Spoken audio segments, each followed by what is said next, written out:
So hey hello everyone, welcome back to my channel.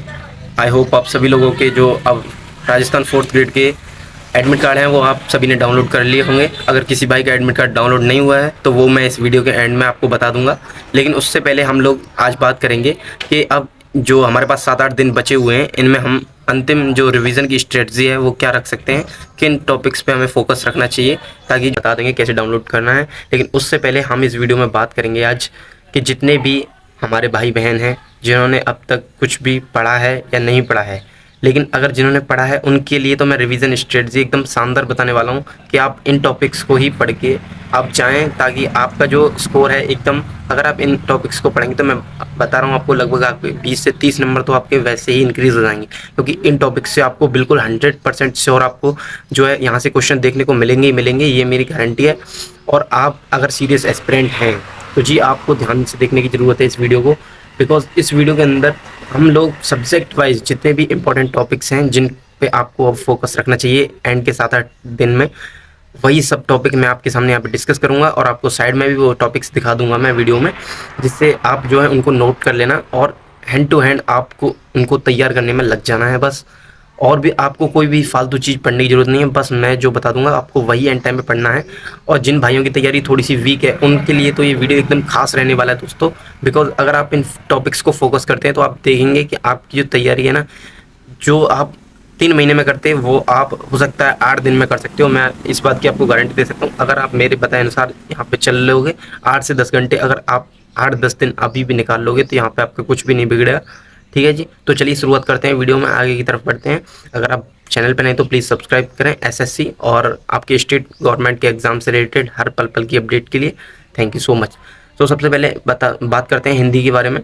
सो देखिए, अगर हिंदी की बात करें तो हिंदी 20 नंबर की यहाँ पे आती है। अब इस टाइम पे आपको हिंदी में कौन से टॉपिक्स जो है फोकस करने चाहिए तो मैं आपको बता दूं।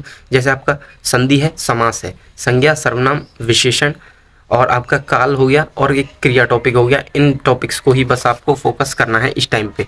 जी हाँ, अब बात करेंगे इंग्लिश के बारे में। भाई देखो, आप विश्वास करो, मेरी बात मानो, प्लीज़ वीडियो को एंड तक देखना और इन टॉपिक्स को ना एकदम लिख के रख लेना आप अपने पास में। और लिख के रखने से काम नहीं चलेगा, हैंड टू हैंड आपको इन पे रिवीजन आपको स्टार्ट करना है। अगर आपने पहले पढ़ रखा है तो रिवीजन स्टार्ट करें, और अगर आप नया भी पढ़ रहे हैं तो कहीं से ट्रिक वगैरह देखने की कोशिश ना करें दोस्तों। ट्रिक्स वगैरह हमें खोखला बनाती हैं। और ये जो आप मैराथन कर रहे हो इसके भी बारे में बात करेंगे। पहले आपको इंग्लिश का बता देते हैं। इंग्लिश में आपको इस टाइम पे एक्टिव पैसिव की जो आपको सारणी होती है, यानी कि जो टेबल होती है कि कौन सा टेंस एक्टिव पैसिव में कौन से टेंस में चेंज होता है, ये आपको बस टेबल देखनी है, उसके अलावा आपको कुछ नहीं देखना है। ठीक है जी।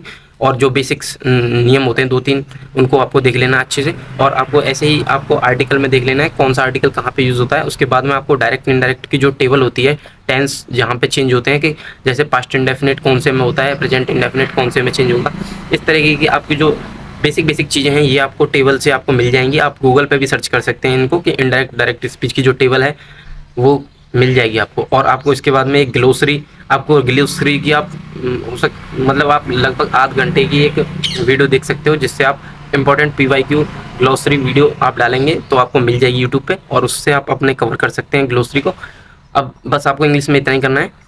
और बात करेंगे अब मैथ की, तो भाई मैथ का अब एंड टाइम पे इस टाइम पे कुछ नहीं हो सकता है, इसलिए आपको बस फार्मूला जो रिवीजन है वही आपको करना है। आप जितने भी फार्मूले हैं आपके पास में आप उनको एक बार रिवाइज कर लें, या फिर आप यूट्यूब पे भी जाके सर्च कर सकते हैं और वहाँ से आप फार्मूले जो हैं रिवाइज कर सकते हैं दोस्तों। तो अब बढ़ते हैं। देखिए, राजस्थान ज्योग्राफी, यानी कि अब हम राजस्थान जीके के वेटेज की तरफ जा रहे हैं। तो सबसे पहले राजस्थान ज्योग्राफी के ऊपर बात करेंगे। तो राजस्थान ज्योग्राफी के लिए आपको क्या करना है, सबसे पहले तो आपको परिचय पढ़ लेना है अच्छे से, आपको मतलब रिवीजन कर लेना है।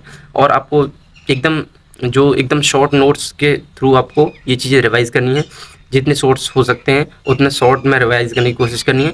उसके बाद में आपको मिट्टी करनी है, राजस्थान में जितनी भी मिट्टियाँ पाई जाती हैं वो। उसके बाद में आपको नदी तंत्र, अपवाह तंत्र, ये मतलब ये वाला टॉपिक है, ये करना है।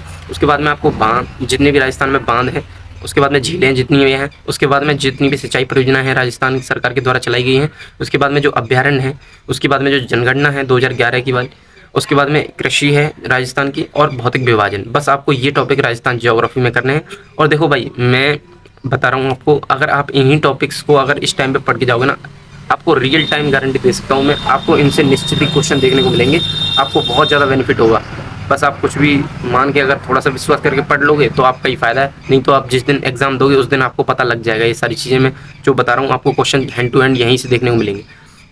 अब बात करेंगे हिस्ट्री के ऊपर दोस्तों, तो हिस्ट्री में आपको क्या क्या करना है, देखो जयपुर का इतिहास पढ़ना है आपको, मेवाड़ का इतिहास पढ़ना है और मारवाड़ का इतिहास पढ़ना है। इसके बाद में आपको प्रजामंडल पढ़ने हैं कि किस प्रजामंडल का गठन कब हुआ था और कौन कौन उसमें संस्थापक थे, और अध्यक्ष जब मीटिंग हुई थी इनकी तो कौन कौन अध्यक्ष यहाँ पे बनाए गए थे। ये सारी चीज़ें आपको पढ़ लेनी है। और आपको किसान आंदोलन पढ़ लेने हैं, और आपको राजस्थान में जितनी भी सभ्यताएं पाई जाती हैं वो पढ़ लेनी है, और कौन सी सभ्यता किस नदी के किनारे है, और किस किस उसकी सभ्यता की जो खोज है किस जिले में किसने की थी। ठीक है जी, बस 3 चीज़ें हैं ये आपको पढ़नी है इसमें, कि सभ्यता की खोज किस नदी के किनारे है, उसकी थोड़ी सी विशेषता पढ़ लेना अगर पढ़ सकते हो तो, और उसकी खोज किसने खुदाई करी थी वहाँ पे और कौन सी सन में करी थी। बस ये 3-4 चीज़ें हैं इसमें सभ्यता वाले में, और यहाँ से क्वेश्चन बनेगा ही बनेगा 100%।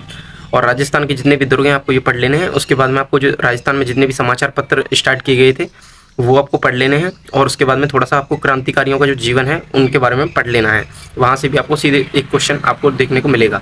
अब बात करते हैं पॉलिटी की, तो देखिए राजस्थान पॉलिटी और इंडियन पॉलिटी के लिए मैं इसको मतलब मर्ज कर दे रहा हूँ। इसके लिए आपको क्या पढ़ना है, राज्यपाल पढ़ना है, मुख्यमंत्री पढ़ना है, और आपका जो सचिव है वो पढ़ना है। उसके बाद में विधानसभा और विधान परिषद, ये दोनों आपको पढ़नी है। और ये कौन कौन से मतलब जितने भी ये चीज़ें मैं बता रहा हूँ, राज्यपाल हो गया चाहे मुख्यमंत्री होगा, इनसे रिलेटेड जितने भी आपको आर्टिकल हैं, सो इनसे रिलेटेड जितने भी आपके अनुच्छेद बनते हैं वो अनुच्छेद आपको सारे के सारे आपको क्लियर कर लेने हैं। विधानसभा के हो गया चाहे विधान परिषद के हो गया, और राज्य के नीति निर्देशक सिद्धांत जो होते हैं उनके रिलेटेड जितने भी अनुच्छेद दिए गए हैं वो सारे आपको याद होने चाहिए टिप्स पे। और उसके बाद में राज्यपाल के और मुख्यमंत्री के अनुच्छेद आपको याद होने चाहिए। उसके बाद में आपको कर्तव्य कौन कौन से अनुच्छेद में कौन कौन सा कर्तव्य दिया गया है, और मौलिक अधिकार के जितने भी अनुच्छेद हैं ये सारी चीज़ें आपको याद होनी चाहिए। बस यही है पॉलिटी के लिए। अब लास्ट टाइम पे इतना ही आप रिवीजन करें मेरे हिसाब से तो ठीक रहेगा।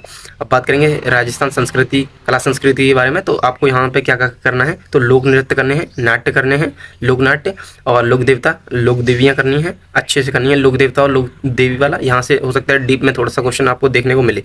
उसके बाद में आपको राजस्थान की जो वेशभूषा है वो पढ़नी है। उसके बाद में आपको राजस्थान की हस्तकला पढ़नी है, और वाद्य यंत्र जितने भी हैं वाद्य यंत्र पढ़ने हैं। उसके बाद में राजस्थान में जितने भी मंदिर पाए जाते हैं वो पढ़ने हैं, और भाषा एवं बोली जो राजस्थान में जो भाषाएं और बोली बोली जाती हैं ये सारी चीज़ें आपको कवर कर लेनी है अच्छे से। उसके बाद में आपको राजस्थान साहित्य में मतलब जो मेन जो इम्पोर्टेंट किताबें लिखी गई थी, किस लेखक के द्वारा कौन सी किताब जो लिखी गई साहित्य वाली, वो आपको याद होनी चाहिए। उसके बाद में बावड़ी और छत्री राजस्थान के अंदर जो भी हैं ये सारी चीज़ें आपको याद होनी चाहिए। इनको आपको अच्छे से रिवीजन कर लेना है। और करंट अफेयर्स में मैं आपको बता दूं तो दोस्तों, करंट अफेयर्स के लिए आप अपनी पढ़ाई वालों की एक वीडियो है, 2 घंटे की समथिंग वीडियो है, उसको आप ले सकते हैं, और वहाँ से आपके 5 से 7 नंबर करंट अफेयर्स में बन जाएंगे, क्योंकि उन्होंने बहुत अच्छे से पढ़ाया है। तो यही सारी चीज़ें थी दोस्तों। अगर वीडियो पसंद आई है तो प्लीज़ लाइक करें, क्योंकि मैंने आपके लिए इस वीडियो में बहुत मेहनत करी है। बहुत एक टॉपिक के मतलब PYQ मैंने देखे कौन से टॉपिक से कितने ज़्यादा क्वेश्चंस यहाँ पे राजस्थान के सिलेबस में जितने भी एग्जाम हो रहे हैं उनमें कितने क्वेश्चंस किस टॉपिक से बनते हैं, तो उसी के हिसाब से मैं वेटेज करके ये सेट करके आपको दिया हूँ। So thank you so much for watching this video को लाइक करें, चैनल को सब्सक्राइब करें। Thank you.